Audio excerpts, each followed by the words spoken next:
आपने अक्सर सुना होगा कि एक्टर्स के खिलाफ फतवा जारी हो गया है या डायरेक्टर्स के खिलाफ, लेकिन इस बार चलिए आपको बताते हैं कि एक सिंगर के खिलाफ भी फतवा जारी हो सकता है और किसने ये जारी किया है और क्या ये पूरा माजरा है। Well, hello guys and welcome to फीफा फूज। मैं हूं ज्योति नाहक। सोशल मीडिया पर आजकल due to the digital world obviously हर कोई किसी ना किसी तरह से किसी पर भी कोई इल्ज़ाम लगा सकता है। खुलेआम आजकल ये होता है। कई लोग ऑफेंड हो जाते हैं, कई लोगों के सेंटिमेंट्स हर्ट हो जाते हैं, कभी रिलीजियसली या कभी प्रैक्टिकली या कभी सोशली। ऐसे में एक गाने के जरिए कई लोगों के सेंटिमेंट्स हर्ट हुए, जिसके बाद सीधे सीधे तौर पर फतवा जारी कर दिया गया। जी हाँ, मैं बात कर रही हूँ इंडियन आइडल 13 के कंटेस्टेंट नाहिद आफरीन पर, और इन पर ये काफी सीरियस एलिगेशंस जो है वो भी लगाए गए हैं। तो चलिए इस बारे में आपको डिटेल बताते हैं।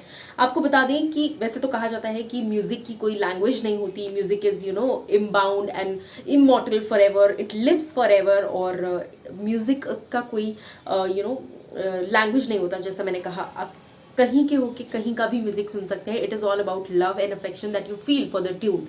लेकिन इस वक्त ऐसा लग नहीं रहा है। नाहिद आफरीन की मैं बात कर रही हूँ, उनके खिलाफ एक फतवा जारी हुआ। इंडियन आइडल 13 की कंटेस्टेंट नाहिद आफरीन के गाने पर भी मुस्लिम उलेमाओं को काफ़ी ज़्यादा बुरा लगा और वो ऑफेंड हुए, जिन्हें दिक्कत हुई। और उसके बाद से 2000 ये बात है, तकरीबन मैं आपको बता दूं कि 2017 की ये बात है। जी हाँ, नाहिद पर ये जो एलिगेशन लगाया गया, उन पर जो फतवा जारी किया गया थ्रू दोज पीपल, वो 2017 में हुआ था। इसके पहले 2015 में as a junior artist, as a junior singer, Indian Idol child में, इंडियन आइडल जो बच्चों के लिए होता है, चिल्ड्रन स्पेशल, उसमें नाहिद आई थी। हालांकि वो जीती नहीं थी, but she was one of the top performers. But अब वो एक बार फिर आई हैं। अब जाहिर सी बात है, 2015 के बाद वो अब जब बड़ी हो गई हैं तो अब वो आई हैं इंडियन आइडल 13 में ऑडिशन दिया उन्होंने। और उस दौरान उन्होंने अपनी पूरी आप बीती बताई। उन्होंने बताया कि किस तरीके से उन पर ये सब कुछ हुआ था। उन पर सिंगिंग जो है वो बैन कर दी गई थी।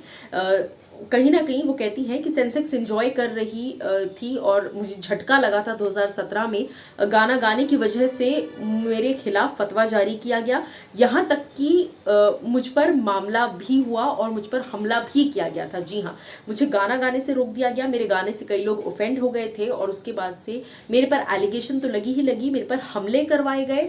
मैं जहाँ भी जाती थी मेरी जान को खतरा था एक तरीके से। और दूसरा कि मेरी सिंगिंग को बैन कर दिया गया। आपने अक्सर सुना होगा कि स्पोर्ट्स पर्सन्स जो होते हैं उनकी क्रिकेटिंग बैन हो गई या किसी की कोई और स्पोर्ट्स बैन हो गया, लेकिन सिंगिंग बैन हो गई।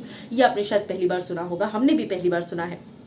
वेल, डेफिनेटली इंडियन आइडल के मंच पर नाहिद ने जब ये शेयर किया तो उसके आगे विशाल डाडलानी उन्हें सपोर्ट करते नजर आए। उसके साथ साथ कई सारे और भी वहां पर जो जजेस थे, नेहा और हिमेश, वो भी उन्हें सपोर्ट करते नजर आए। आप इस पूरे मामले पर क्या कहेंगे? और इस एक तरीके की आप कह सकते हैं कि जिस तरीके से हमला हुआ उन पर, जिस तरीके से उन पर फतवा जारी किया गया, इस चीज़ पर आपकी क्या राय है, बताइएगा।